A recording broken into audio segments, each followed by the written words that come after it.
Elul, Ani le Dodi Vedodili, un temps de rapprochement, un temps propice à la Teshuvah, comme tout le monde le sait. On peut se rapprocher de notre Créateur quand on s'en est éloigné par nos fautes. Alors bien sûr, cette magnifique parabole de Rav Shalom Shvadron, qui nous raconte qu'une fois, eh bien, un père veuf, qui n'avait qu'un fils unique, a dû s'en séparer parce qu'il devait étudier à la yeshiva. Alors, se retrouver seul, c'est très dur, mais quand c'est pour la bonne cause, bien, son fils grandit dans la Torah. Et comme les trajets sont longs et que les moyens ne facilitent pas non plus les rencontres, il ne sait que par courrier que son fils s'est marié et que quelques années plus tard, il a déjà une belle famille et ils ne se sont pas vus depuis tellement longtemps. Alors, ils s'écrivent, le père invite son fils, sa belle-fille et ses petits-enfants à venir le voir à plusieurs reprises, mais la réponse est toujours négative.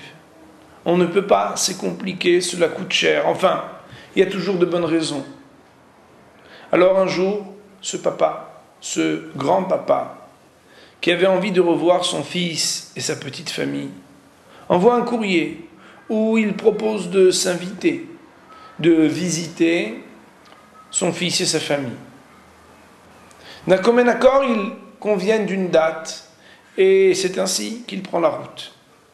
Alors, à peine monté sur le bateau, bien, il monte déjà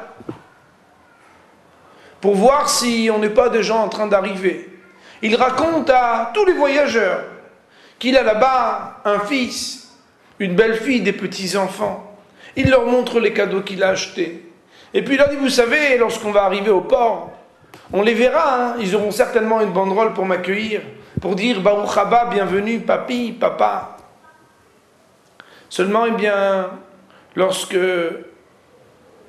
tous les passagers sont déjà descendus, et lui attend encore qu'on lui fasse signe, il se rend compte que personne ne l'attend sur le quai devant le bateau.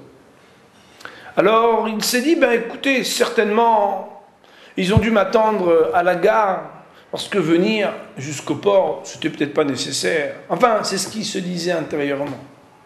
Il prend donc le train, et puis, à nouveau, il est là à guetter, et malheureusement, eh bien, sur le quai non plus, devant le train, personne ne l'attend.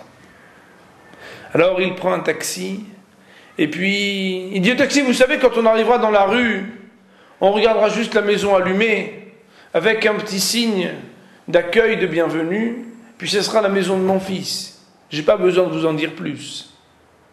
Cependant, eh bien, après avoir fait une ou deux fois toute la rue, le taxi lui dit, ben, où est-ce que c'est exactement? Eh bien, il lui donne l'adresse, et là il voit que, a priori, personne ne se prépare à l'accueillir chaleureusement. Alors il frappe à la porte, et là, une première fois, une seconde fois, personne ne lui répond. Et quand il insiste, il entend quelqu'un qui lui dit, qui est là? Eh bien, c'est ton père. Je suis venu comme nous l'avions prévu.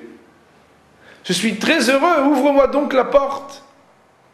Et là, son fils de lui dire, tu sais papa, je me suis déjà mis en pyjama. Je suis prêt à me reposer. Alors regarde, repasse demain matin, tu trouveras où dormir en face. Et nous nous verrons, je te présenterai ma famille. Eh bien, la parabole nous raconte bien sûr que le père, froissé, offusqué, déçu, prend un taxi immédiatement pour prendre le premier train, le premier bateau, pour repartir aussi loin de là où il était venu. Moraï Verabotai, notre Père qui est dans les cieux, Akadosh Baruch Hu, toute l'année, eh bien, pendant les Moadim, pendant les Shabbatot, il attend de nous rencontrer. Il nous aime et il ne veut qu'une seule chose, nous voir se rapprocher de nous.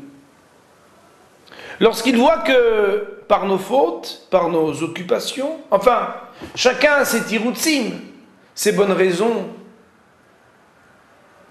on ne vient pas au rendez-vous, il décide de s'approcher de lui. Il nous envoie une carte d'invitation, il dit, vous savez, je vais d'abord passer par le mois d'Elul. On pourrait déjà se rencontrer là-bas. Ou bien à Rosh Hashanah. Il y a ensuite les 10 jours de pénitence, où je me rapproche encore plus. Et puis il y a le jour du Yom Kippour, où là vraiment, je suis devant votre porte. Seulement, Moraï Verabotai, il arrive parfois où nous, de notre côté, nous passons à côté de l'occasion extraordinaire d'ouvrir la porte à la Shekhinah parce qu'on se croit occupé. On se dit, non mais bon, tu comprends, on verra demain. On commence après les fêtes. Après Kippour, Be'ezrat Hashem, on commence le shiur, on commence à faire les mitzvot, je prends une place à la synagogue et puis ça y est, maintenant je m'engage. Seulement, Moraï Verabotai, le lendemain du jour où Akadosh Baruch Hu vient devant notre porte, il est déjà reparti très loin. Alors à nous de ne pas laisser passer ce moment et de profiter des temps propices à la Teshuvah, du mois d'Elul, de Rosh Hashanah, des 10 jours de pénitence et du Yom Kippour, pour ouvrir notre porte à la présence divine et prendre de vrais engagements, afin que cette année commence avec toutes les bénédictions. À bientôt.